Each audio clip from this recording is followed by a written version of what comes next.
Welcome back to Empowering the Educator Within. I'm your host, Christina Shala. Today, we're taking a closer look at what happens when convenience takes the lead in our planning, and why it might be time to rethink how we use digital materials in the classroom. Let's be honest.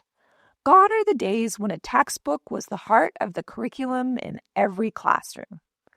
More and more schools are opting to go without them entirely, placing the responsibility of sourcing learning materials into the hands of individual teachers.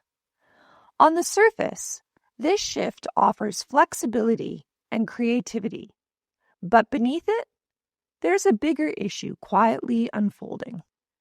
The internet has become the go-to destination for everything from worksheets and assessments to full lesson plans. And why not? With just a few clicks, you can find something ready-made.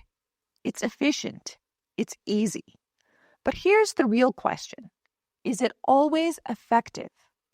While online resources can absolutely spark inspiration and allow teachers to tailor lessons in new and exciting ways, the convenience of downloading a printable shouldn't replace thoughtful curation, because when the wrong resource is chosen, students are often the ones who pay the price.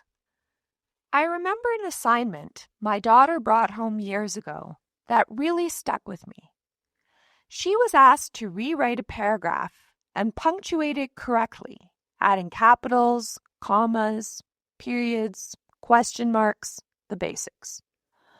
On paper, it seemed like a straightforward task, but the paragraph was simply too difficult. Even though she was reading at grade level, the vocabulary was dense and the sentence structure was above her level. What should have been a quick punctuation exercise turned into a frustrating struggle just to understand the text. Instead of focusing on punctuation, she was battling comprehension. And don't get me wrong, developing reading comprehension is important, but in this case, it completely overshadowed the assignment's purpose. How can a student be expected to punctuate a text they can't even understand? This is the risk we take when we rely too heavily on unvetted internet resources. When a teacher selects a worksheet without carefully checking it for readability and alignment to the task, it can set students up for confusion rather than success. Now, the point of this episode isn't to suggest that we all go back to using textbooks. Rather, it's to spark a conversation about how we evaluate materials we bring into our classrooms. Maybe the solution lies in more training, equipping teachers to critically assess the quality, clarity, and appropriateness of a resource. Or maybe schools need to develop clearer guidelines on which websites and platforms to trust. Maybe teams could collaborate to create a shared bank of vetted materials so everyone has access to reliable, level-appropriate content. I don't have all the answers, but I do believe it's a conversation worth having because the stakes are real.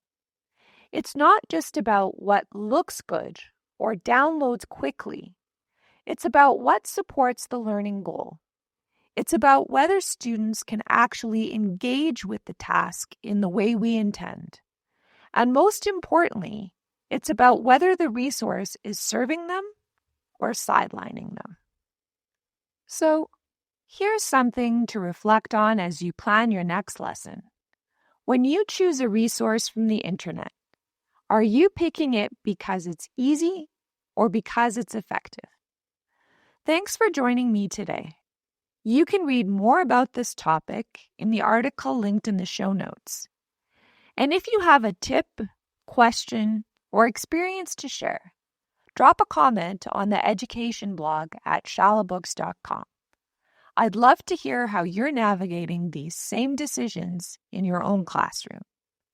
And don't forget to check out additional episodes and free educator resources while you're there. Until next time, keep empowering the educator within.